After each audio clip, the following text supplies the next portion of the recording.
PTI का इस्लामाबाद में जलसा तो मुलतवी हो गया, लेकिन काफिलों को रोकने के लिए लाहौर में पुलिस की भारी नफरी ठोकर नियाज बेग पर मौजूद है। पुलिस ने कई कारकुनान को गिरफ्तार भी किया है। ठोकर नियाज बेग पर इस वक्त क्या सूरत हाल है, तफसीलात हासिल करेंगे डॉन न्यूज के नुमाइंदे मियां शुएब से।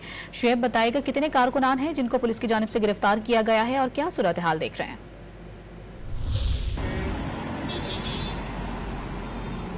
जी बिल्कुल, लाहौर से इस्लामाबाद के लिए तहरीक इंसाफ के कारकुनों को रोकने के लिए पुलिस की सबसे भारी नफरी जो ठोकर नियाज बेग पर मौजूद रही। पुलिस की जानिब से तहरीक इंसाफ के कुछ कारकुनों को यहाँ से गिरफ्तार किया गया और जैसे ही कारकुन गाड़ियों में यहाँ ठोकर नियाज बेग पर पहुँचते थे, पुलिस की जानिब से उनको गिरफ्तार किया जाता था।